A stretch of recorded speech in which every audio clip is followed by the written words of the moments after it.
నమస్తే మనవూరు మన వార్తల అప్డేట్స్ చూద్దాం. ములుగు జిల్లా ఏటూరు నాగారంలో మంత్రి సీతక్క పర్యటించారు. ఆకులవారి ఘనపురంలోని గిరిజన బాలికల వసతి గృహాన్ని సందర్శించారు. అక్కడ విద్యార్థులకు అందుతున్న సౌకర్యాలను అడిగి తెలుసుకున్నారు. అనంతరం విద్యార్థులతో కలిసి టిఫిన్ చేశారు. ఈ పర్యటనలో రామన్నగూడెం గోదావరి నది కరకట్ట భద్రత కోసం నూతన సాంకేతికతతో ఏర్పాటు చేస్తున్న జియో ట్యూబ్స్ పనులను సీతక్క పరిశీలించారు. గోదావరి నది ప్రవాహ పరిస్థితులు, కరకట్ట భద్రత, రక్షణ చర్యలను సంబంధిత అధికారులను అడిగి తెలుసుకున్నారు. వర్షాకాలంలో గోదావరి వరదల కారణంగా పరివాహక ప్రాంత ప్రజలు ప్రాణాలు గుప్పెట్లో పెట్టుకుని జీవిస్తూ ఉన్నారని, దాన్ని దృష్టిలో ఉంచుకుని గోదావరి కరకట్ట పనులను పగడ్బందీగా నిర్మిస్తున్నామని సీతక్క తెలిపారు. కరకట్ట పనులను నాణ్యతతో వేగవంతంగా పూర్తి చేసి గోదావరి పరివాహక ప్రాంత ప్రజలకు ఎలాంటి ఇబ్బందులు కలగకుండా ముందస్తు ప్రణాళిక రూపొందించాలని అధికారులకు సూచించారు. గోదావరి రావడం నిండడం సంతోషం, కానీ అది వరద ఉధృతి అటు ఏటూరు నాగారం కానీ ఇటు రామన్నగూడెం ఇక్కడ నుంచి మళ్ళీ మంగపేట, అకినపల్లి, మల్లారం, ఓడగూడెం ఇవన్నీ గ్రామాలకు కూడా ఎఫెక్ట్ ఉన్నది. కాబట్టి మరి వాటిని కూడా సన్నద్ధం చేసుకోవడం కోసం ఎక్కడికక్కడ అధికారులను సమాయత్తపరచడం కోసం ఈరోజు ఇప్పుడు రామన్నగూడెం గోదావరి ఒడ్డు మీద మనం ఉండడం జరిగింది. మరి ఇక్కడ కూడా పనులు కూడా ప్రారంభించినాం. 10-15 సంవత్సరాల నుంచి మనము ఎప్పుడు ఇది ప్రశ్నించడం, వాస్తవానికి చాలా రోజులుగా పెండింగ్ ఉన్న వర్క్ మన ప్రభుత్వం వచ్చిన తర్వాత ముఖ్యమంత్రి గారి ఆలోచన మేరకు, అదేవిధంగా ఉత్తమ్ కుమార్ రెడ్డి గారి సూచనల మేరకు అధికారులు కాంట్రాక్టర్లను ఎప్పటికప్పుడు మరి సమావేశపరిచి వాళ్ళ వర్క్స్ను వెంటనే కంప్లీట్ చేయాలని ఆదేశించడంతో మంగపేట కాడ మరియు ఇక్కడ రామన్నగూడెం కాడ కూడా ఈ వరద ఉధృతి ఊర్ల మీదకి రాకుండా ఉండడం కోసం ఈ జియో ట్యూబ్స్ ద్వారా మరి దేశంలో మొట్టమొదట బహుశా గతంలో హిమాచల్ ప్రదేశ్ కూడా చేసిర్రు, ఇప్పుడు మళ్ళా మన ములుగు నియోజకవర్గంలో స్టార్ట్.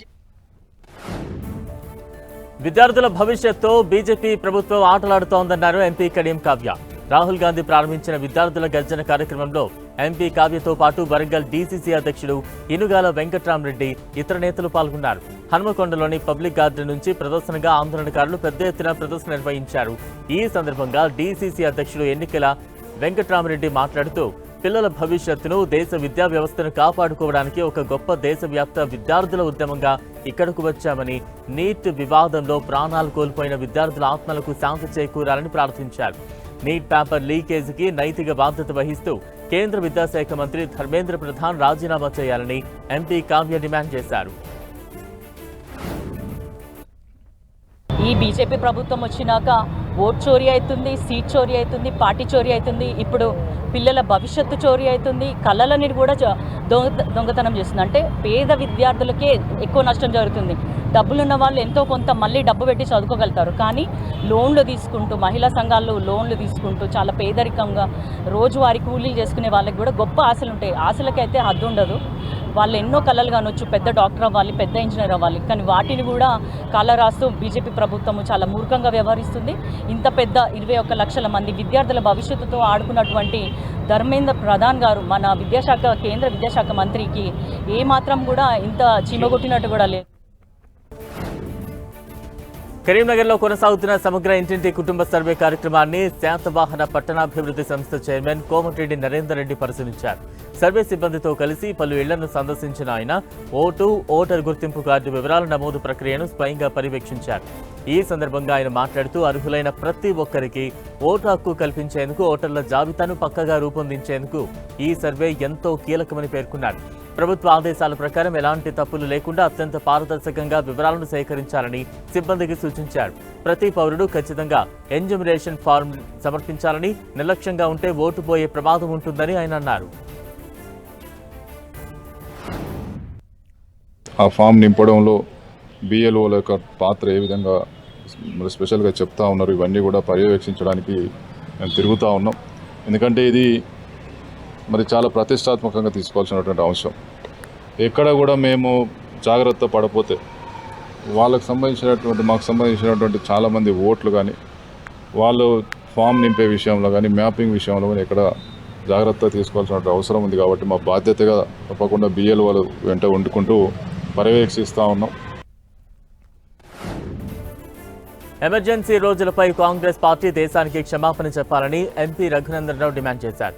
మెదక్ జిల్లా మిరుదొండి మండలంలో పర్యటించిన ఆయన పలు అభివృద్ధి పనులకు శంకుస్థాపన చేశారు. ఈ పర్యటనలో కాంగ్రెస్ పార్టీ వైఖరిపై ధ్వజమెత్తారు. ఇందిరాగాంధీ నాయకత్వంలోని కాంగ్రెస్ పార్టీ ప్రజాస్వామ్యాన్ని పూర్తిగా కూని చేసి నిరపరాధులైన ప్రజలను జైల్లో పెట్టిందని మండిపడ్డారు. అత్యవసర పరిస్థితి కాలంలో మీడియా మిత్రులందరూ ప్రభుత్వంపై ఎలాంటి వార్త రాయకుండా అడ్డుకుని పోలీసుల చేత జైల్లో పెట్టించిన బ్లాక్ డే ఇది అంటూ మండిపడ్డారు. దీనిపై ముఖ్యమంత్రి రేవంత్ రెడ్డి, మహేష్ కుమార్ అలాగే మల్లికార్జున ఖర్గే సమాధానం చెప్పాలని డిమాండ్ చేశారు. ఈ రోజు నరేంద్ర మోదీ నేతృత్వంలోని ప్రజాస్వామ్య ప్రభుత్వంలో ఎవరైనా ఎక్కడైనా ఏ విషయమైనా మాట్లాడే స్వేచ్ఛ ఉందని, ప్రజాస్వామ్యాన్ని కాపాడే ఏకైక పార్టీ భారతీయ జనతా పార్టీ మాత్రమేనని అన్నారు.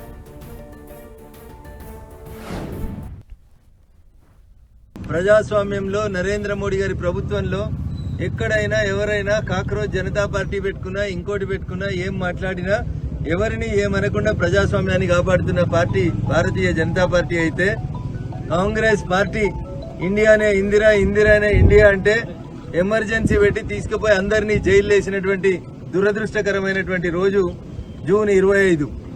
ఈ దేశంలో ఎమర్జెన్సీని పెట్టినటువంటి రోజు. భారతీయ జనతా పార్టీ కార్యకర్తల్ని లోక్ ప్రకాష్, జయప్రకాష్ నారాయణ గారితో మొదలుకుంటే అటల్ బిహారీ వాజ్పేయి గారు, అద్వానీ గారు గ్రామాల్లో సంఘ కార్యకర్తలందరినీ జైళ్లలో పెట్టి అరాచక పాలనకి తెరదీసినటువంటి ఈ రోజు సందర్భంగా కాంగ్రెస్ పార్టీ ఈ దేశానికి క్షమాపణ చెప్పాలి. కామారెడ్డి జిల్లా బాన్సువాడ పోచారంలో గ్రామంలో సర్ ప్రక్రియ కొనసాగుతోంది. ఈ ప్రక్రియలో మాజీ స్పీకర్ ఎమ్మెల్యే పోచారం శ్రీనివాసరెడ్డి స్వయంగా పాల్గొన్నారు. పోచారం తన సొంత గ్రామం కావడంతో అక్కడకు వెళ్లి మొట్టమొదట తన ఓటును నమోదు చేసుకున్నారు. ఆయనతో పాటు పోచారం తనయుడు భాస్కర్ రెడ్డి, వారి కుటుంబ సభ్యులు ఫారాలు అందజేశారు. ఈ సందర్భంగా పోచారం మాట్లాడుతూ దేశవ్యాప్తంగా ఓటరు నమోదు సవరణ కార్యక్రమం జరుగుతోందని, ఇందులో ప్రతి ఒక్కరూ పాల్గొనాలని ఆయన సూచించారు. ఓటు నమోదు చేసుకునే వారు బూత్ లెవెల్ అధికారులకు తమ వివరాలు ఇవ్వాల్సి ఉంటుందని చెప్పారు. ఓటు హక్కు ఎంత విలువైనదని, తప్పనిసరిగా ప్రతి ఒక్కరూ ఓటు నమోదు చేసుకోవాలని, ఒకే వ్యక్తికి 2 చోట్ల గానీ బోగస్ ఓట్లు గానీ ఉంటే తొలగించబడతాయని అన్నారు. జగిత్యాల జిల్లాలో కొనసాగుతున్న సర్ ప్రక్రియపై కలెక్టర్ తనిఖీ చేశారు. ఇంటింటి సర్వేను పారదర్శకంగా నిర్వహించాలని అధికారులకు సూచించారు. సమర్థవంతంగా ఈ కార్యక్రమాన్ని నిర్వహించి అర్హులైన ప్రతి ఓటరుకు అవకాశం కల్పించాలని కలెక్టర్ బి సత్యప్రసాద్ అధికారులను ఆదేశించారు. రూరల్ మండలం చల్గల్ గ్రామంలో బిఎల్ఓలు ఇంటింటికి వెళ్లి ఎస్ఐఆర్ పౌరాలను పంపిణీ చేస్తున్న విధానాన్ని జిల్లా కలెక్టర్ ఆకస్మికంగా పరిశీలించారు. ఈ సందర్భంగా బిఎల్ఓలు ఓటర్లకు పౌరాల పంపిణీ, వివరాల నమోదు, అవగాహన కల్పన తదితర అంశాలను క్షేత్రస్థాయిలో పరిశీలించి సూచనలు చేశారు. ప్రతి ఇంటిని తప్పనిసరిగా సందర్శించి అర్హులైన ఓటర్లకు పౌరాలను అందజేయాలని, ఓటర్ల సందేహాలను నివృత్తి చేస్తూ ఎస్ఐఆర్ ప్రక్రియపై పూర్తి అవగాహన కల్పించాలని కలెక్టర్ సూచించారు.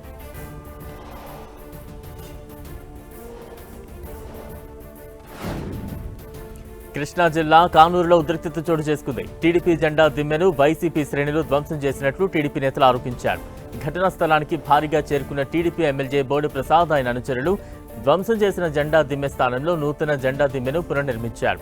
కుట్రపూరితంగా 1982 నుంచి ఉన్న జెండా దిమ్మెను వైసీపీ నియోజకవర్గ ఇన్ఛార్జ్ దేవభక్తుని చక్రవర్తి తొలగించారని ఆయన ఆరోపించారు. జెండా దిమ్మెను ధ్వంసం చేసింది కాక ఎవరు వస్తారో రండి అంటూ ప్రగల్భాలు పలకడం ఎదుటివారిని రెచ్చగొట్టడమని చక్రవర్తి నైజం అంటూ మండిపడ్డారు. ఎమ్మెల్యే బోడి ప్రసాద్ దేనికైనా ఓర్పు ఉంటుందని, అది నశిస్తే తాను చెప్పిన టీడీపీ కార్యకర్తలు ఈసారి వినే పరిస్థితి ఉండదని వార్నింగ్ ఇచ్చారు. కాకినాడ జిల్లా పెద్దాపురం సబ్ జైలు నుంచి ఖైదీ పారిపోవడం కలకలం రేపుతోంది. బైక్ చోరీ కేసులో అరెస్ట్ అయిన పోతుల సుందరం జైలు నుంచి పారిపోయినట్టు తెలుస్తోంది. ఖైదీని అనకాపల్లి జిల్లా పాయకరావుపేటలో పట్టుకున్నారు పోలీసులు. అయితే జైలు సిబ్బంది సహకారంతోనే ఖైదీ పారిపోయినట్లు అనుమానం వ్యక్తమవుతోంది. అంతేకాదు ఖైదీ ఎక్కడికి పారిపోలేదని, సబ్ జైలు క్యాంటీన్లోనే దాక్కున్నాడని పోలీసులు బుకాయించారు. విషయం తెలుసుకున్న అధికారులు సీసీ కెమెరాలు పరిశీలిస్తూ ఉన్నారు. కొమరం భీం ఆసిఫాబాద్ జిల్లా సిర్పూర్ టీ మండల పరిసర ప్రాంతాల్లో సిర్పూర్ యూనిట్ యువత ముందుకొచ్చింది. ఎవరైనా మరణిస్తే ఫ్రీజర్ బాక్స్ లేక ఇబ్బందులు పడుతుండటంతో యువకులంతా కలిసి డెడ్ బాడీ ఫ్రీజర్ బాక్స్ను కొనుగోలు చేశారు. సిర్పూర్ టీ గ్రామ పంచాయతీ పరిధిలో అలాగే చుట్టుపక్కల గ్రామస్తులకు ఎవరైనా చనిపోతే ఫ్రీజర్ బాక్స్ను ఉచితంగా అందుబాటులోకి తీసుకొచ్చారు. అందరూ కలిసికట్టుగా ఏకమై ఇలా ఫ్రీజర్ బాక్స్ను కొనుగోలు చేసి అందుబాటులో ఉంచడంతో సిర్పూర్ యూనిట్ సభ్యులను అక్కడి ప్రజలు అభినందిస్తున్నారు.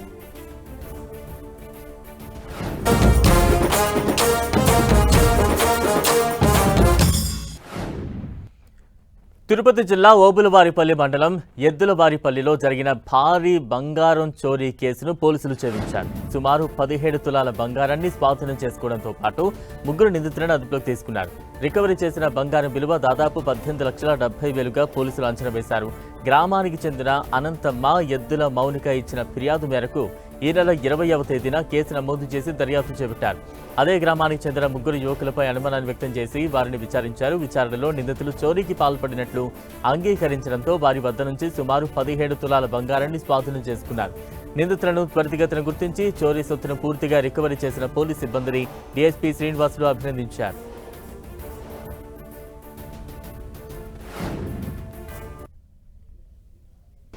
సాంకేతిక ఆధారాలని సేకరించి ఒక 3 ముద్దాయిల్ని అరెస్ట్ చేయడం జరిగింది. అతి తక్కువ కాలంలో వారి వద్ద నుండి సుమారుగా 17 తులాల బంగారం, 18,70,000 రూపాయల విలువైన 17 తులాల బంగారాన్ని సీజ్ చేయడం జరిగింది. సీజ్ చేసి ఈరోజు అరెస్ట్ చేయడం జరిగింది. వారిని కోర్టు రిమాండ్ నిమిత్తం పంపించడం జరుగుతుంది. ఏలూరు జిల్లాలో మహిళలను మోసం చేస్తున్న వ్యక్తిని పోలీసులు అరెస్టు చేశారు. మ్యాట్రిమోనియల్ వెబ్సైట్ల ద్వారా మహిళలకు పరిచయమై పెళ్లి చేసుకుంటారని నమ్మించి మోసాలకు పాల్పడుతున్న సాంబశివరావు అనే వ్యక్తిని అరెస్టు చేశారు ముదినేపల్లి పోలీసులు. ప్రముఖ మీడియాలో సీఈఓ అని, కుటుంబ సభ్యులు ఉన్నత ఉద్యోగాలను అబద్ధాలు చెప్పి మహిళలను మోసం చేస్తున్నాడని సాంబశివరావు 2020 నుంచి ఇప్పటి వరకు సుమారు 40 మందికి పైగా మహిళలను నమ్మించి వారి నుంచి నగదు, బంగారాన్ని కాజేసినట్లు గుర్తించారు. కైకలూరు నియోజకవర్గం ముదినేపల్లిలో మహిళలను నమ్మించి 10 కాసుల బంగారం, ₹1,00,000 నగదు తీసుకున్నట్లు పోలీసులు గుర్తించారు.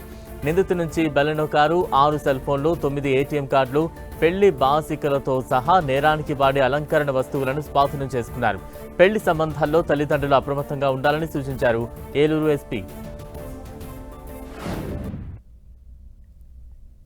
వీడు కొట్టే పోజులు చూసి రకరకాల బట్టలు వేసుకోవడము, తర్వాత మాట్లాడడము, నా జీవితాశయం బీబీసీ ఛానల్కి సీఈఓ అవ్వాలని, నేను ఢిల్లీలో జర్నలిజం చదివానని చెప్పి ఇంకా రకరకాల ఫ్యాషనబుల్గా మాట్లాడడము, అట్లా రకరకాల వ్యూహాలు పెట్టి వీడు మహిళల్ని మోసం చేస్తున్నాడు. వీడేం చేస్తాడో వీడేమో ఈ వెబ్సైట్లు ఉన్నాయి, ఒక 6-7 వెబ్సైట్లు ఉన్నాయి. తెలుగు మ్యాట్రిమనీ, జోడీ.com, Jeevan Sathi, divorce matrimony, Shaadi matrimony, Sangam matrimony, అన్ని పేర్లు వీడి దగ్గర మేము బాధితులది కూడా చూసుకుంటే వీడు అందరు అడ్రస్లు కూడా అట్లా రాసుకుంటాడు. ఫలానా అఖిల, ఏజ్ 38, టీఎం అంటే తెలుగు మ్యాట్రిమనీ. అట్లా వాడి కాంటాక్ట్లన్నీ అవే ఉన్నాయి. వీడు ఇప్పటివరకు మనం గుర్తించిందే 40 మంది. ఇంకా ఎంతమందిని ఇట్లా మోసం చేస్తుంటాడనేది మనం ఫర్దర్. ఆదిలాబాద్ జిల్లాలో పెను ప్రమాదం తప్పింది. రన్నింగ్ బస్సులో ఒక్కసారిగా మంటలు చెలరేగాయి. దీంతో ప్రయాణికులు ఆందోళనకు గురయ్యారు. ఆదిలాబాద్ నుంచి నిర్మల్ వైపు వెళుతున్న ఆర్టీసీ బస్సులో పొగ అలుముకుంది. ఇచ్చోడ మండలం డోంగార్గావ్ సమీపానికి చేరుకోగానే బస్సు ఇంజన్ నుంచి పొగలు వ్యాపించాయి. అప్రమత్తమైన డ్రైవర్ వెంటనే బస్సును రోడ్డు పక్కన సురక్షితంగా నిలిపివేయడంతో ప్రయాణికులంతా హుటాహుటిన బస్సు నుంచి కిందకు దిగారు. దీంతో కొంతసేపు ప్రయాణికులు ఆందోళనకు గురయ్యారు. డ్రైవర్ సమయస్ఫూర్తితో వ్యవహరించడంతో ఎలాంటి ప్రమాదం జరగలేదు. ప్రయాణికులందరూ సురక్షితంగా బయటపడడంతో ఊపిరి పీల్చుకున్నారు. అనంతరం అధికారులు బస్సును పరిశీలించి అవసరమైన చర్యలు చేపట్టారు. నెల్లూరు జిల్లా ఉదయగిరి అటవీ ప్రాంతాన్ని ఆనుకుని ఉన్న గ్రామ శివారులో చిరుతపులి సంచారం అనే వార్త తీవ్ర కలకలం రేపింది. ఓ రైస్ మిల్లు వెనుక ఉన్న చెట్ల పొదల్లో చిరుత సంచరిస్తున్నట్లు స్థానికులు భయపడ్డారు. సమాచారం అందుకున్న అటవీ శాఖ అసిస్టెంట్ బీట్ ఆఫీసర్ వెంకటేశ్వర్లు వెంటనే సంఘటనా స్థలానికి చేరుకుని పరిశీలించారు. అయితే అక్కడ చిరుతపులికి సంబంధించిన ఎలాంటి పాదముద్రలు లభించలేదని, అయినప్పటికీ ఈ విషయాన్ని ఉన్నతాధికారుల దృష్టికి తీసుకువెళ్తామని ఆయన పేర్కొన్నారు. ఉదయగిరి ప్రాంత ప్రజలు ఎవరూ భయాందోళనలకు గురి కావద్దని, రాత్రి వేళల్లో అప్రమత్తంగా ఉండాలని సూచించారు. జంతువుల సంచారానికి సంబంధించి ఎలాంటి సమాచారం తెలిసినా వెంటనే అటవీ శాఖ అధికారులకు తెలియజేయాలని ఆయన కోరారు. సంగారెడ్డి జిల్లా ఇంద్రేశం మున్సిపాలిటీ పెందకంజర్ల శివారులో హెచ్ఎండిఏకు కేటాయించిన భూమిలో వేసుకున్న 45 గుడిసెలను రెవెన్యూ అధికారులు తొలగించారు. పట్టణ శివార్లో 120, 121, 125 సర్వే నెంబర్లలో 214 ఎకరాల అసైన్డ్ భూమిని హెచ్ఎండిఏకు గతంలో రెవెన్యూ అధికారులు అందజేశారు. అయితే ఇందులో 125 సర్వే నంబర్లో ఉన్న 5 ఎకరాల స్థలంలో 45 మంది వచ్చి అక్రమంగా గుడిసెలు వేసుకుని ఉంటున్నారు. దీంతో హెచ్ఎండిఏ రెవెన్యూ అధికారులు పోలీసు బందోబస్తుతో ఈ గుడిసెలను తొలగించారు. జగిత్యాల జిల్లా కోరుట్ల పట్టణంలో ఉద్రిక్త పరిస్థితులు నెలకొన్నాయి. ఐలాపూర్ గ్రామానికి చెందిన ఇంజనీరింగ్ విద్యార్థి అంకం రాహుల్ మృతి మిస్టరీని ఛేదించాలని, మృతదేహాన్ని కుటుంబ సభ్యులకు అప్పగించాలని డిమాండ్ చేస్తూ అఖిలపక్ష కుల సంఘాల ఆధ్వర్యంలో యువకులు, ప్రజా సంఘాల నాయకులు రోడ్డుపై ధర్నా నిర్వహించారు. రాహుల్ మృతి వెనుక ఉన్న అనుమానాలను నివృత్తి చేసి బాధితులపై కఠిన చర్యలు తీసుకోవాలని, మృతదేహాన్ని వెంటనే కుటుంబ సభ్యులకు అప్పగించాలని నిరసనకారులు డిమాండ్ చేశారు. బాధిత కుటుంబానికి న్యాయం చేయాలని కోరారు. సమస్య పరిష్కారం అయ్యే వరకు తమ పోరాటం కొనసాగుతుందని ప్రజా సంఘాల నాయకులు హెచ్చరించారు. నిరసన కారణంగా కొంతసేపు రాకపోకలకు అంతరాయం ఏర్పడింది. కరీంనగర్లో తాగునీటి కొరతను నివారించాలని, కబ్జాకు గురవుతున్న చెరువులను కాపాడాలని డిమాండ్ చేస్తూ మున్సిపల్ కార్పొరేషన్ కార్యాలయం ఎదుట సిపిఐ ఆధ్వర్యంలో భారీ ధర్నా నిర్వహించారు. ఈ కార్యక్రమానికి ముఖ్య అతిథిగా సిపిఐ జిల్లా కార్యదర్శి పంజాల శ్రీనివాస్ హాజరయ్యారు. ధర్నా ఉధృతంగా మారడంతో అధికారులతో చర్చల నిమిత్తం నేతలు కార్యాలయం లోపలికి వెళ్లేందుకు ప్రయత్నించారు. దీంతో తీవ్ర ఉద్రిక్తత చోటు చేసుకోగా పోలీసులు జోక్యం చేసుకుని పంజాల శ్రీనివాస్, ఆఫీస్ కార్యదర్శి బి సదాశివ సహా పలువురు నాయకులను అరెస్టు చేసి పోలీస్ స్టేషన్కు తరలించారు.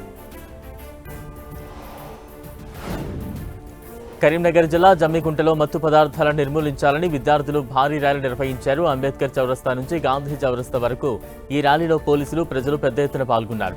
అనంతరం విద్యార్థులు యువతతో మత్తు పదార్థాలకు వ్యతిరేకంగా ప్రతిజ్ఞ చేయించారు. మత్తు పదార్థాలకు సంబంధించి ఎలాంటి సమాచారమైనా తమకు ఇవ్వాలని పోలీసులు సూచించారు. తెలంగాణను డ్రగ్స్ ఫ్రీ స్టేట్గా మార్చడమే మన లక్ష్యమన్నారు పోలీసులు. మంచిర్యాల జిల్లా జన్నారం మండలంలో మత్తు పదార్థాల వినియోగాన్ని అరికట్టేందుకు జన్నారం ఎస్ఐ ఉదయ్ కిరణ్ ఆధ్వర్యంలో పలు పాఠశాల విద్యార్థులతో అవగాహన ర్యాలీ నిర్వహించారు. విద్యార్థులతో రామాలయం నుంచి బస్టాండ్ వరకు భారీ ర్యాలీ చేపట్టారు. యువత మత్తు పదార్థాలకు దూరంగా ఉండాలన్నారు పోలీసులు. మత్తు పదార్థాల వినియోగం ఆరోగ్యాన్ని దెబ్బతీయడమే కాకుండా వారి కుటుంబాలతో పాటు సమాజంపై కూడా తీవ్ర ప్రభావం చూపుతోందన్నారు. విద్యార్థులు తమ తమ లక్ష్యాలపై దృష్టి సారించి మంచి భవిష్యత్తు కోసం కృషి చేయాలన్నారు పోలీసులు. డ్రగ్స్ ను సమాజం నుంచి రూపుమాపుదామని, మాదక ద్రవ్యాల నిర్మూలనకు ప్రతి ఒక్కరూ కృషి చేయాలని ఆదిలాబాద్ కలెక్టర్ రాజర్షిషా అన్నారు. నషా ముక్త్ భారత్ అభియాన్ కార్యక్రమంలో భాగంగా ఇందిరా ప్రియదర్శిని స్టేడియం నుంచి నషా ముక్త్ సప్తాహ్ ర్యాలీ నిర్వహించారు. మాదక ద్రవ్యాల రహిత వికసిత భారత్ నిర్మాణానికి తోడ్పడాలని కలెక్టర్ అన్నారు. యాంటీ డ్రగ్స్ పై ఆరోగ్య పాఠశాల కార్యక్రమంలో భాగంగా విద్యార్థులకు అవగాహన కార్యక్రమాలు నిర్వహిస్తున్నామన్నారు. పశ్చిమ గోదావరి జిల్లా భీమవరంలో నేషనల్ ఫిషరీస్ డెవలప్మెంట్ బోర్డు కార్యాలయం ఏర్పాటు చేయాలంటూ ఆక్వా రైతులు ఎమ్మెల్యే పులపర్తి రామాంజనేయులకు విజ్ఞప్తి చేశారు. ఎన్ఎఫ్డిబి కార్యాలయం ఏర్పాటుతో పాటు ఆక్వా రైతుల సమస్యల పరిష్కారానికి చొరవ తీసుకోవాలని విజ్ఞప్తి చేశారు. రాష్ట్రంలో ఆక్వా రంగం అభివృద్ధికి తోడ్పడుతున్న భీమవరంలో ఎన్ఎఫ్డిబి బోర్డు ఏర్పాటు చేయాలని ఇప్పటికే ముఖ్యమంత్రిని కోరామని ఎమ్మెల్యే తెలిపారు. ఆక్వా రంగానికి హబ్గా ఉన్న భీమవరంలో ఎన్ఎఫ్డిబి కార్యాలయం ఏర్పాటు అయితే ఈ ప్రాంతంలో మత్స్య సంపదకు, రైతులకు ఎంతగానో ఉపయోగకరంగా ఉంటుందని అన్నారు. రైతుల డిమాండ్లను ప్రభుత్వం దృష్టికి తీసుకువెళ్తారని ఎమ్మెల్యే హామీ ఇచ్చారు. నెల్లూరు జిల్లా దుత్తలూరు మండలం నర్రవాడ గ్రామంలోని ప్రముఖ పుణ్యక్షేత్రం శ్రీ వెంగమాంబ పేరంటాల దేవస్థానానికి భక్తుల నుంచి విశేష ఆదరణ లభిస్తోంది. ఈ ఏడాది మార్చి 23 నుంచి జూన్ 23 వరకు 3 నెలల్లో భక్తులు భారీగా కానుకలు సమర్పించారు. హుండీ ద్వారా ఆలయానికి 12,48,000 ఆదాయం సమకూరినట్లు ఆలయ ఈవో శ్రీనివాసులు రెడ్డి అధికారికంగా తెలిపారు. ఆలయ సిబ్బంది, అధికారులు, పర్యవేక్షకుల సమక్షంలో ఈ హుండీ లెక్కింపు కార్యక్రమాన్ని నిర్వహించారు. భక్తుల అపారమైన విశ్వాసానికి, ఆధ్యాత్మిక భక్తి భావానికి ఈ ఆదాయమే నిదర్శనమని పేర్కొన్నారు అధికారులు. ఆపరేషన్ కవచ్లో కామారెడ్డి పోలీసులు పంజా విసిరారు. జంతువులను వేటాడుతున్న ముఠాను అరెస్టు చేశారు. మొత్తం 8 మందిని అరెస్టు చేశారు. వీరి నుంచి 5 నాటు తుపాకులు, ఒక ఎయిర్ గన్, భారీగా వేట సామాగ్రిని స్వాధీనం చేసుకున్నారు. బాన్సువాడ మండలంలోని చిన్న రాంపూర్ గ్రామానికి చెందిన అస్లాం వద్ద నుంచి ఒక్కో నాటు తుపాకీని 10,000 చొప్పున నిందితులు కొనుగోలు చేసినట్లు పోలీసులు వెల్లడించారు. అక్రమ ఆయుధాల సరఫరా, వన్యప్రాణుల వేట ముఠా నెట్వర్క్ను సమర్థవంతంగా పట్టుకోవడంతో పోలీసులను జిల్లా ఎస్పీ అభినందించారు. నెల్లూరులో ఆర్టీసీ బస్సు బీభత్సం సృష్టించింది. నగరంలోని ఆర్టీసీ బస్టాండ్లో ఆర్టీసీ బస్సు ప్లాట్ఫామ్ పైకి దూసుకువెళ్లింది. ఈ ఘటనలో ప్లాట్ఫామ్ పై వేచి ఉన్న ప్రయాణికులకు గాయాలయ్యాయి. ఈ ప్రమాదంలో ఓ మహిళ, 3 పురుషులకు తీవ్రంగా గాయాలయ్యాయి. బస్సు బ్రేక్ ఫెయిల్ కావడం వల్లే ఈ ప్రమాదం జరిగినట్లు అధికారులు ప్రాథమికంగా అంచనా వేస్తున్నారు. గాయపడ్డ వారిని చికిత్స నిమిత్తం ఆసుపత్రికి తరలించారు. పెద్ద ప్రమాదం తప్పడంతో ప్రయాణికులు ఊపిరి పీల్చుకున్నారు.